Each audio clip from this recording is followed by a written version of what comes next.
प्रिय भक्तगण, राधे राधे। आपका मेरे चैनल में स्वागत है। आज हम फिर से उपस्थित हुए हैं नई पौराणिक कथाओं के साथ। आज की पौराणिक कथा है रावण के जन्म की कथा। अगर हमारी पौराणिक कथा आपको अच्छी लगे तो लाइक और मेरे चैनल को सब्सक्राइब अवश्य करें और अपने घर परिवार और मित्रों के साथ शेयर अवश्य करें। आइए हम सुनते हैं पौराणिक कथा।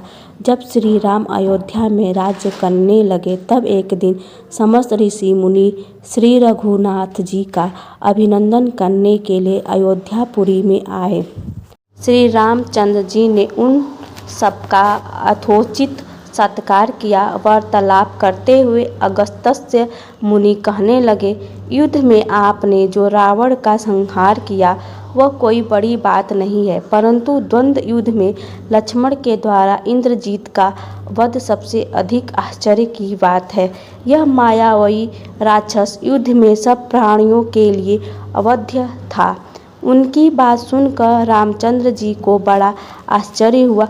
वे बोले, मुनिवर, रावण और कुंभकर्ण भी तो महान पराक्रमी थे, फिर आप केवल इंद्रजीत मेघनाद की ही इतनी प्रशंसा क्यों करते हैं? महोदर प्रहस्त विरूपाक्ष भी कम वीर न थे। इस पर अगस्त्य मुनि बोले, इस प्रश्न का उत्तर देने से पहले मैं रावण के जन्म वर प्राप्ति आदि का विवरण सुनाता हूँ। ब्रह्मा जी के पुलस्त्य नामक पुत्र हुए थे, जो उन्हीं के समान तेजस्वी और गुणवान थे। एक बार वे महागिरी पर तपस्या करने गए। वह स्थान अत्यंत रमणीक था, इसलिए ऋषियों, नागों, राजऋषियों आदि की कन्या वहाँ क्रीड़ा करने आ जाती थीं। इससे उनकी तपस्या में विघ्न पड़ता था। उन्होंने उन्हें वहाँ आने से मना किया। जब वे नहीं मानी तो उन्हें शाप दे दिया गया कि कल से जो लड़की यहाँ मुझे दिखाई देगी वह गर्भवती हो जाएगी। जैसे सब कन्याओं ने तो वहाँ आना बंद कर दिया, परंतु राजश्री त्रिड़ाबिंदु की कन्या शाप की बात से अनजान होने के कारण उस आश्रम में आ गई और महर्षि के दृष्टि पड़ते ही गर्भवती हो गई।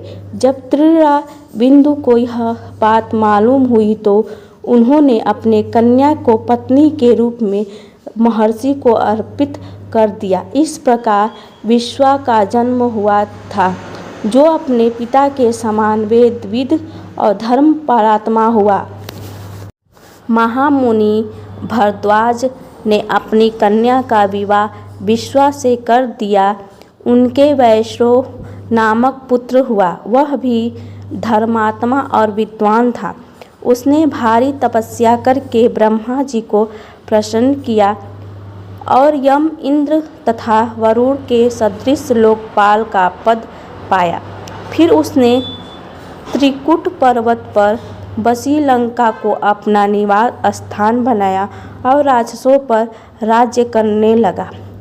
श्री राम ने आश्चर्य से पूछा, तो क्या कुबेर और रावण से भी पहले लंका में मांसभक्षी राक्षस रहते थे? फिर उनका पूर्वज कौन था? वह सुनने के लिए मुझे कौतूहल हो रहा है। तब अगस्त्य जी ने बोले, पूर्व काल में ब्रह्मा जी ने अनेक जल जंतु बनाए और उनसे समुद्र के जल की रक्षा करने के लिए कहा गया।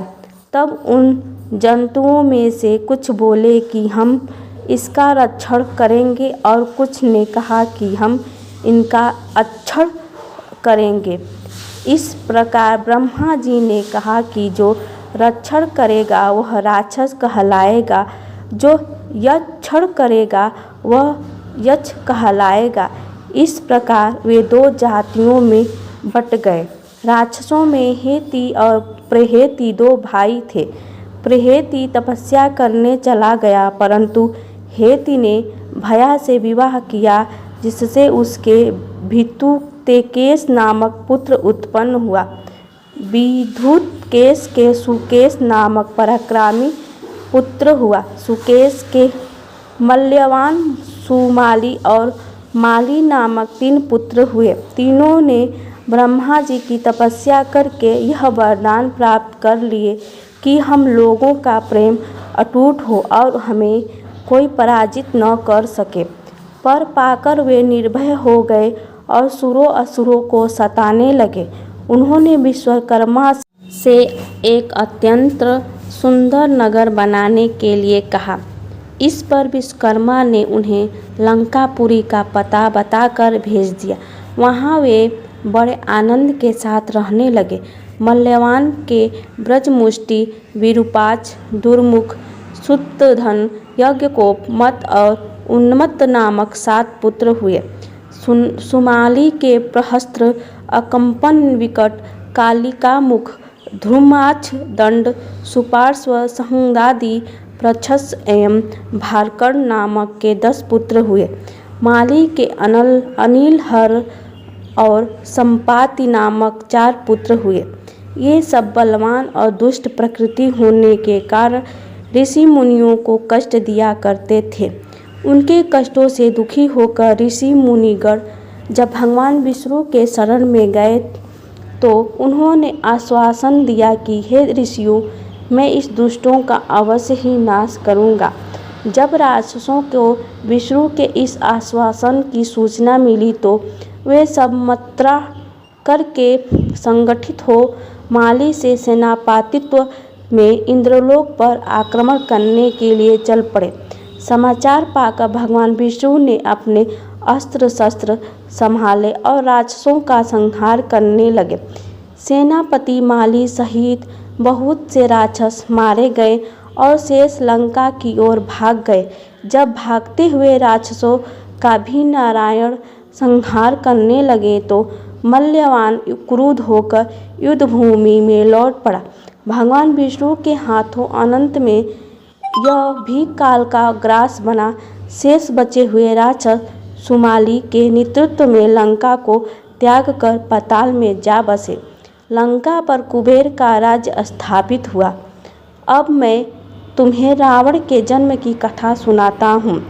राक्षसों के विनाश से दुखी होकर सुमाली ने अपनी पुत्री कैकसी से कहा कि पुत्री, राक्षस वंश के कल्याण के लिए मैं चाहता हूँ कि तुम परम पराक्रमी महर्षि विश्वा के पास जाकर उनसे पुत्र प्राप्त करो। वही पुत्र हम राक्षसों को देवताओं से रक्षा कर सकता है। अगस्त्य मुनि ने कहना जारी रखा। पिता की आज्ञा पाकर कैकसी विश्वा के पास गई। उस समय भयंकर आंधी चल रही थी। आकाश में मेघ गरज रहे थे। कैकसी का अभिप्राय जानकर विश्वा ने कहा कि भद्रे, तुम इस कुबेला में आई हो। मैं तुम्हारी इच्छा तो पूरी कर दूंगा, परंतु इससे तुम्हारी संतान दुष्ट स्वभाव वाली और कुकर्मा होगी। मुनि की बात सुनकर कैकसी उनके चरणों में गिर पड़ी और बोली कि हे भगवान, आप ब्रह्मवादी महात्मा हैं। आपसे मैं ऐसी दुराचारी संतान पाने की आशा नहीं करती, अतः आप मुझ पर कृपा करें। कैकसी के वचन सुनकर मुनि विश्वा ने कहा कि अच्छा, तो तुम्हारा सबसे छोटा पुत्र सदाचारी और धर्मात्मा होगा। इस प्रकार कैकसी के 10 मुख वाले पुत्र का जन्म हुआ, जिसका नाम दशग्रीव रखा गया। उसके पश्चात कुंभकर्ण, शूर्पणखा और विभीषण के जन्म हुए। दशग्रीव और कुंभकर्ण अत्यंत दुष्ट थे, परंतु विभीषण धर्मात्मा प्रकृति का था। अपने भाई वैश्रव से भी अधिक पराक्रमी और शक्तिशाली बनने के लिए दशग्रीव ने अपने भाइयों सहित ब्रह्मा जी की तपस्या की। ब्रह्मा जी के प्रसन्न होने पर दशाग्रीव ने मांगा कि मैं गरुड़, नाग, यक्ष, दैत्य, दानव, राक्षस तथा देवताओं के लिए अवध्य हो जाऊं। ब्रह्मा जी ने दशा तथा अस्तु कहकर उसकी इच्छा पूरी कर दी। विभीषण ने धर्म में अविचल मति का और कुंभकर्ण ने वर्षों तक सोने रहने का वरदान पाया। फिर दशाग्रीव ने लंका के राजा कुबेर को विवश किया कि वह लंका छोड़कर अपना राज्य उसे सौंप दे। अपने पिता विश्वा के समझाने पर कुबेर ने लंका का परित्याग कर दिया और रावण अपनी सेना, भाइयों तथा सेवकों के साथ लंका में रहने लगा। लंका में जम जाने के बाद अपने बहन सुपर्णखा का विवाह कलका के पुत्र दानवराज विदुविवाह के साथ कर दिया। उसने स्वयं दिति के पुत्र मय की कन्या मंदोदरी से विवाह किया, जो हेमा नामक अप्सरा के गर्भ से उत्पन्न हुई थी।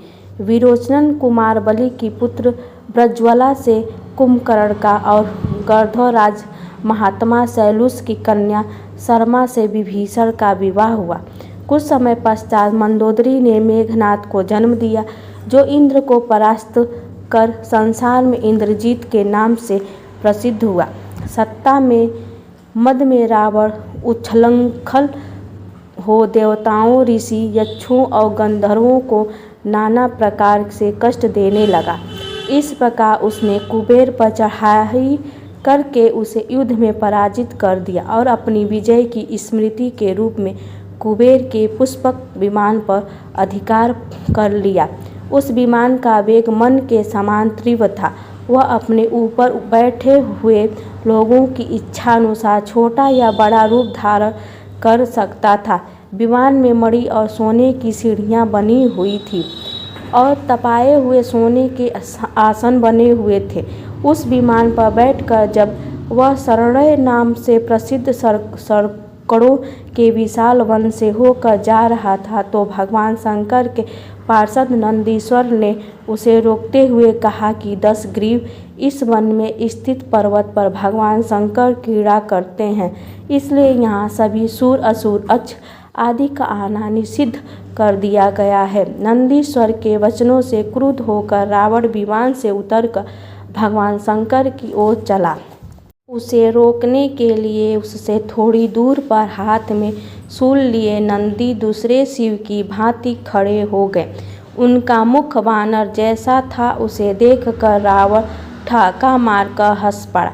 इससे कुपित हो नंदी बोले, दशानन, तुमने मेरे वानर रूप की अवहेलना की है, इसलिए तुम्हारे कुल का नाश करने के लिए मेरे ही समान पराक्रमी रूप और तेज से संपन्न वानर उत्पन्न होंगे। रावण ने इस ओर तनिक भी ध्यान नहीं दिया और बोला कि जिस पर्वत ने मेरे विमान की यात्रा में बाधा डाली है, आज मैं उसी को उखाड़ फेंकूंगा। यह कहकर उसने पर्वत के नीचे भाग में हाथ डालकर उसे उठाने का प्रयत्न किया। जब पर्वत हिलने लगा तो भगवान शंकर ने उस पर्वत को अपने पैर के अंगूठे से दबा दिया। इससे रावण का हाथ बुरी तरह से दब गया और वह पीड़ा से चिल्लाने लगा। जब वह किसी प्रकार के हाथ न निकला सका तो रोते रोते भगवान शंकर की स्तुति और क्षमा प्रार्थना करने लगा। इस प्रकार भगवान शंकर ने उसे क्षमा कर दिया और उसके प्रार्थना करने पर उसे एक चंद्रहास नामक खड्ग भी दिया।